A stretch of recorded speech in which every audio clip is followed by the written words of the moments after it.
Hello and welcome to this week's video. My name is Anuska Taylor. It's so great to have you here. So this week's video, I'm talking about accents and finding more clarity with your accent. And I do a lot of work with this with private clients that I work with. So I wanted to talk a little bit more about this. And I'm going to show you a way that you can begin to find more clarity with your accent. So first of all, I just want to say that all accents can be made clear. And I love accents. I'm in the UK here. There's lots of regional accents. You can tell where someone's from immediately based on their accent, or you can at least tell where they've spent a long time living. And I love that. I absolutely love accents. I've also lived in Australia and I work with clients around the world. So I regularly work with clients with regional accents in the UK, and I work with clients from all corners of the globe. So I'm talking about this from someone that loves to bring the authentic you to the table, and that includes bringing your accent to the table, but bringing it to the table in a way that doesn't exclude others. One of the issues we can find if we have a very strong or thick accent is we can inadvertently exclude people that aren't from that community, that aren't from that village or that town or that neighborhood, and only the people in that area actually understand what we're saying. So if we are someone who, and which is basically who my coaching and my videos are really aimed at, if you are someone who is stepping into greater success in your business or career, and you want to be inclusive when you speak, you want people across the world to understand you, there has to be an element of clarity brought to your accent. Because if people can't understand you, they're going to switch off. Or if people have to work very hard to understand you, they're going to switch off.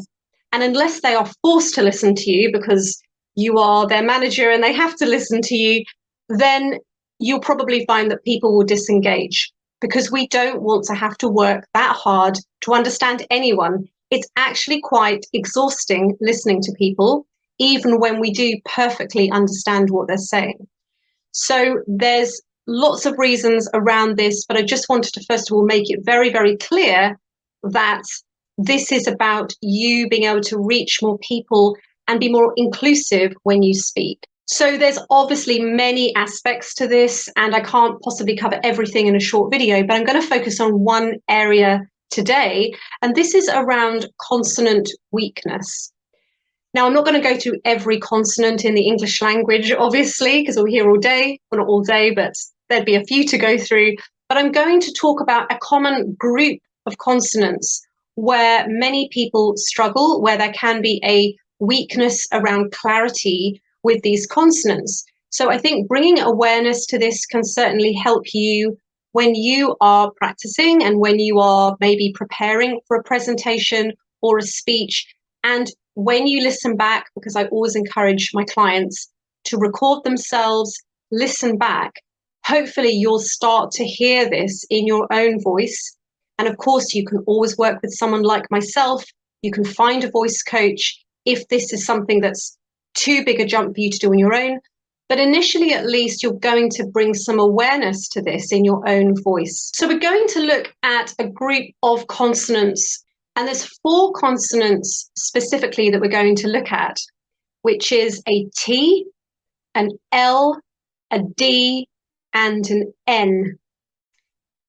Now, they have lots in common, and there's also some slight differences as well. So I'm just going to talk about what's common amongst them, and then we're going to look at the differences. So the commonality with all of those consonants is they are all formed or created at the front with the tip of the tongue against the alveolar ridge. The other thing they have in common is they are all responsible for clarity and crispness when we're speaking. So if these consonants, which are very prevalent in the English language, are not clear, that's when the voice can sound mushy, that's when it can sound mumbled. Now, of course, there are other consonants that are really important, but these are ones that I think a lot of people really struggle with, because often the tongue is not used to working A lot of us have a very lazy tongue. There's a lot of tension at the back in the root, the base of the tongue. And so the tongue always wants to retract. These consonants require the tongue to move forward in a very deliberate way, for the tip of the tongue to be behind the front teeth. So first of all, T and D. Now these we could put in one group because they are basically formed in exactly the same way. The only difference between a T and a D is voiced and a T is unvoiced. And what I mean by that is a D requires the vocal folds to vibrate and a T doesn't. So if you put your fingers over your throat on your larynx and you say a D, you'll feel a bit of a vibration or a bit of a buzz, D, D. And then when you say T, you won't feel the same vibration because a T doesn't require the vocal folds to vibrate. So that's the only difference. But a T and a D are created in exactly the same way other than that. They are both plosive consonants, meaning the air escapes in a kind of explosive manner. So the next one is an N, N. Now, this one is the same as a T and a D, only that rather than there being this explosion of air out of the mouth, actually it's a nasal consonant. So a lot of the air will come through the nose. And if you just put your fingers on your nose and you say N, you'll feel your nose vibrating. N. So that's obviously meant to vibrate. There's obviously going to be vibration here too, but a lot of the vibration will be through the nose. So if you've got a cold, an N is going to be more of a challenge to actually articulate. Finally, the L can be also a challenge for people. Again, this is produced in exactly the same way. The only difference is the air and how it escapes. So it's a lateral sound, and the sound is coming out from either side of the tongue. L. So if I go through all of them, so if I say D, T, N, L, in terms of my face and my tongue, essentially it's the same. It's more around how the air escapes that makes the difference to each of those consonants. So one of the main issues I think for many people I work with these particular consonants is they don't fully bring the tongue forward, because you can say D, D, without moving your lips, without bringing the tongue right forward, dog, dog. You can say it and people can kind of understand you, but when you slightly protrude the lips forward and you bring the tongue forward and very intentional, dog, dog, dog, there's just a lot more clarity and there's a lot more power. And I'm not really doing anything different other than just being a bit more intentional. So I'm going to give you some words now, and some of these deliberately have some of these consonants in the middle and the ends of the words, because what we tend to do, particularly when we get a bit lazy with our speech, if we're feeling tired or we're not really thinking or we're not really paying much attention, we tend to let the ends of the words go. So the goal with all of this is to keep the sound moving forward to the very end of the word, to the very end of the sentence, versus letting consonant clarity fall off. So I'm going to give you some words and just have a go at practicing how clear can I actually get these words. And I would very much recommend you record so you can hear. And maybe you could do first time round just saying them as you normally would. Second time round being much more intentional with your tongue moving forward, a slight protrusion of the lips, and just a much more focused and intentional way of articulating. Let's start with L first of all. So later, you can practice later. So we've got the L and the T. Looked. So again, we've got the L at the beginning and the D at the end. So I've done this deliberately. So there's always one at the beginning, there might be one in the middle, and there might be one at the end, to see if you can continue that stream of sound all the way through. So later, looked. So we've got the D at the end. Toad.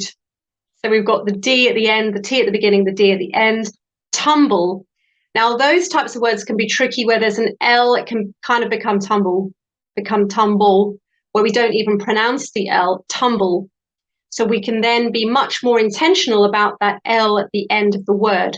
Toad, tumble, don't.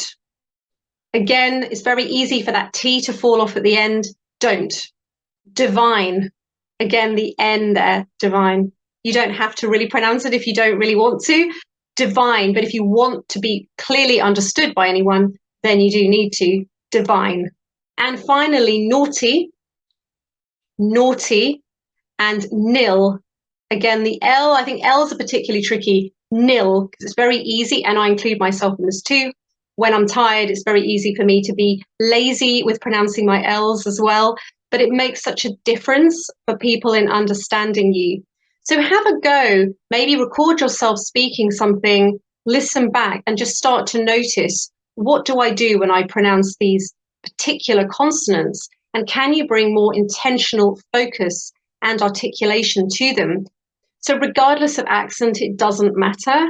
If you're speaking in English and you're using English consonants, then this is going to make a massive difference to the clarity in your voice and really help people to understand you, which is so important. If you're out there and you're speaking, or you're doing a podcast or a video or a presentation or a meeting, you want people to understand you.